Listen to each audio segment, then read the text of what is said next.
Hello everyone, आज के इस वीडियो में हम क्रॉसिंग ऑफ चेक्स यानी चेकों के रेखांकन के बारे में पढ़ेंगे। चैप्टर नंबर 10 है ये, banking law and practice in India book का नाम है और यूनिट 3 है। सबसे पहले बात करते हैं चेकों का रेखांकन क्या होता है, रेखांकन किसे कहा जाता है, डेफिनेशन क्या है रेखांकन की। जब किसी चेक के मुख पृष्ठ पर दो तिरछी समानांतर रेखाएं अथवा एंड कंपनी या इसमें किसी संक्षिप्त रूप के साथ तिरछी समानांतर रेखाएं खींची हों, चाहे इनके बीच अपर क्रम में शब्द लिखा हो अथवा नहीं, यह रेखांकन कहलाता है। रेखांकन की डेफिनेशन है ये कि जब चेक के मुख पृष्ठ पर दो तिरछी समांतर रेखाएं खींच दी जाती हैं, चाहे उनके बीच अपर क्रम में शब्द लिखा हो अथवा नहीं, तो उसको रेखांकन कहा जाता है। रेखांकन की विशेषताएं कौन कौन सी हैं? रेखांकन की 3 मुख्य विशेषताएं हैं। पहली विशेषता है चेक रेखांकित करने के लिए किन्हीं दो समानांतर रेखाएं चेक के मुख भाग पर खींची जानी चाहिए। यानी रेखांकन तभी माना जाएगा जब चेक के मुख पृष्ठ पर दो तिरछी समानांतर रेखाएं खींची गई हों। दूसरी विशेषता है इन दो समानांतर रेखाओं के मध्य एंड कंपनी अथवा नॉट नेगोशिएबल शब्द अंकित किए जा सकते हैं। इन शब्दों का लिखना अनिवार्य नहीं है।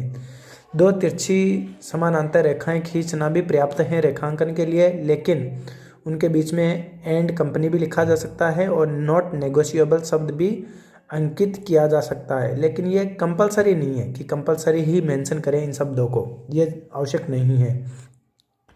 तीसरी विशेषता है रेखांकन केवल चेक का ही किया जाता है, विनिमय पत्र एवं प्रतिज्ञा पत्र का नहीं। हमने तीनों के बारे में पढ़ा था, प्रतिज्ञा पत्र भी पढ़ा था, विनिमय पत्र के बारे में भी हमने पढ़ा था और चेक के बारे में भी हमने पढ़ा था पिछले जो चैप्टर्स थे उनमें। तो खास बात यह है कि रेखांकन केवल चेक का ही किया जाता है, विनिमय पत्र और प्रतिज्ञा पत्र का रेखांकन नहीं किया जाता। तो इस प्रकार रेखांकन की 3 मुख्य विशेषताएं हैं। ये यहाँ से क्वेश्चंस बन सकता है विशेषताओं को लेकर। रेखांकन करने का क्या उद्देश्य होता है या रेखांकन क्यों किया जाता है, इसके पीछे क्या उद्देश्य है? चेक को रेखांकित करने का मुख्य उद्देश्य यही होता है कि चेक की राशि का भुगतान किसी विशेष व्यक्ति को ही हो, यानी अदरवाइज किसी दूसरे व्यक्ति को भुगतान नहीं हो जाए। इसी उद्देश्य के लिए चेक का रेखांकन किया जाता है। रेखांकन के क्या प्रकार हैं? रेखांकन कितने प्रकार का होता है? रेखांकन 2 प्रकार का होता है, सामान्य रेखांकन और विशेष रेखांकन। बात करें सामान्य रेखांकन की। सामान्य रेखांकन क्या होता है? यदि चेक पर दो तिरछी समानांतर रेखाएं खींच दी जाएं, चाहे उनके बीच एंड कंपनी या नॉट नेगोशिएबल शब्द लिखे हों या न लिखे हों, तो इसे सामान्य रेखांकन कहते हैं, जो कि हमने ऊपर डेफिनेशन में भी देखा है। यह सामान्य रेखांकन ही है। रेखांकन तिरछी समानांतर रेखाओं को अंकित करके किया जाना चाहिए, अन्य किसी प्रकार से नहीं, यानी अन्य किसी प्रकार से रेखांकन नहीं किया जा सकता। दो तिरछी समानांतर रेखाओं का होना कंपलसरी है। सामान्य रेखांकन का प्रभाव क्या होता है? रेखांकित चेक का भुगतान केवल किसी बैंक के माध्यम से ही प्राप्त किया जा सकता है। इसलिए बैंक के माध्यम से चेक का भुगतान होने से भुगतान के उचित व्यक्ति को मिलने की पूरी संभावना हो जाती है, यानी गलत व्यक्ति के पक्ष में भुगतान नहीं होता। जिस व्यक्ति के लिए भुगतान किया गया है उसी को भुगतान होने की पूरी संभावना हो जाती है। विशेष रेखांकन क्या है? इसे विनिमय साध्य लेख पत्र अधिनियम की धारा 124 में डिफाइन किया गया है। विशेष रेखांकन को विशेष रेखांकन कहते किसे हैं?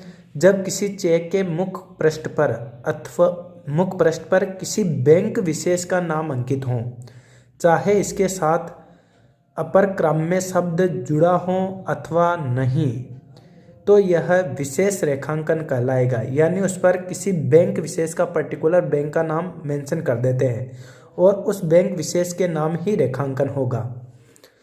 विशेष रेखांकन करने के लिए बैंक का नाम अंकित करना आवश्यक है, रेखांकन करना नहीं। यानी विशेष रेखांकन में रेखांकन करना कंपलसरी नहीं है, कंपलसरी है बैंक का नाम अंकित करना, पर्टिकुलर बैंक का नाम मेंशन करना जरूरी है।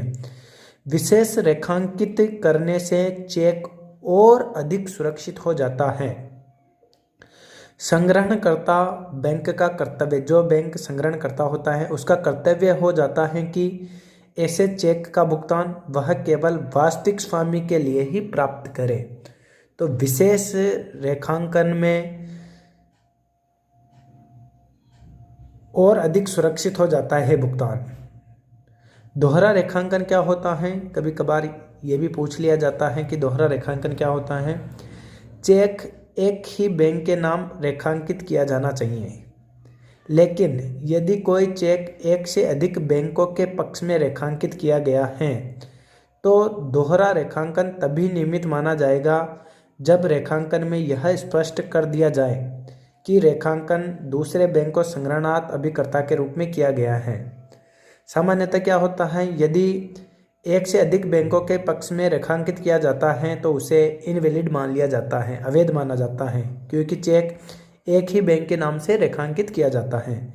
लेकिन ये इसका अपवाद है कि लेकिन यदि कोई चेक एक से अधिक बैंकों के पक्ष में रेखांकित किया गया है तो दोहरा रेखांकन तभी वैलिड होगा, तभी नियमित कहा जाता है जब रेखांकन में यह स्पष्ट रूप से उल्लेख कर दिया जाए कि यह रेखांकन दूसरे बैंक को संग्रहणार्थ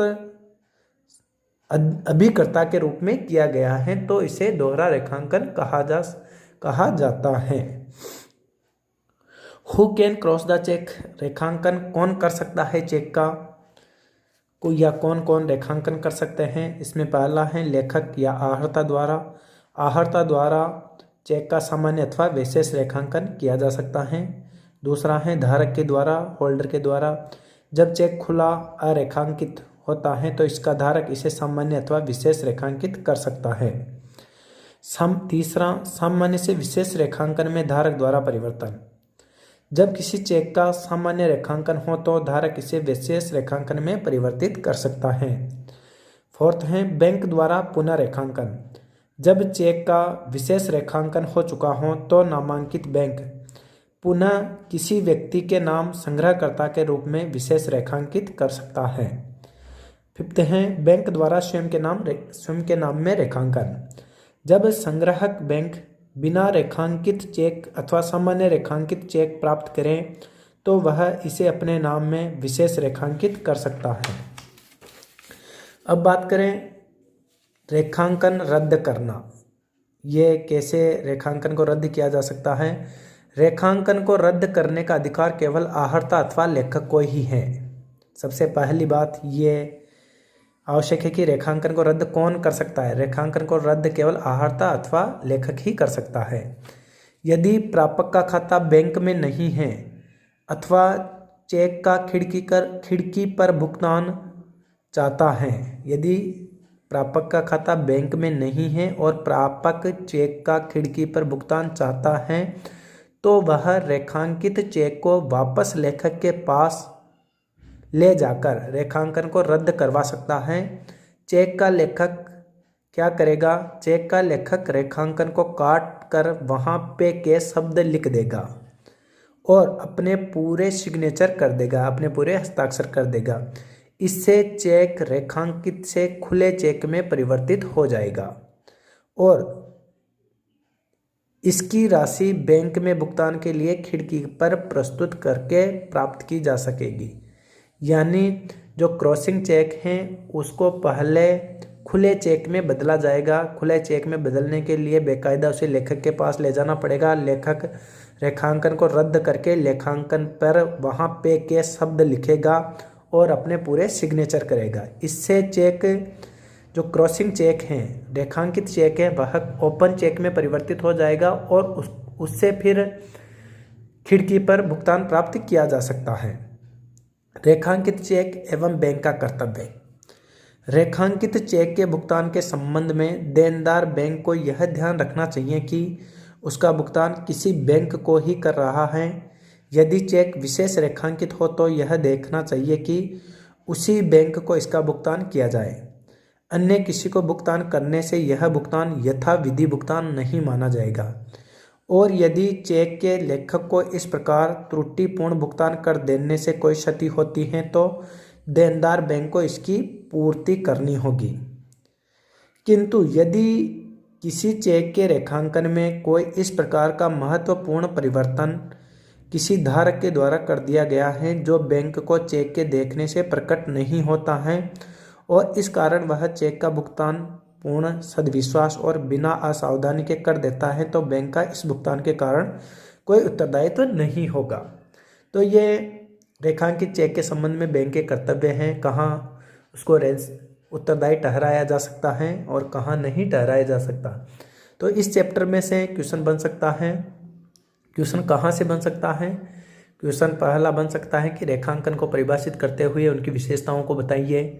रेखांकन कितने प्रकार का होता है? सामान्य रेखांकन या विशेष रेखांकन को परिभाषित कीजिए, इनको समझाइए। सामान्य और विशेष रेखांकन के क्या प्रभाव हैं? दोहरा रेखांकन किसे कहा जाता है? नेक्स्ट बन सकता है रेखांकन कौन कौन कर सकता है? रेखांकन रद्द कैसे किया जा सकता है? रेखांकित चेक एवं बैंक के क्या कर्तव्य हैं? तो इस प्रकार इसमें से लघुत्तरात्मक क्वेश्चंस ज़्यादा पूछे जा सकते हैं।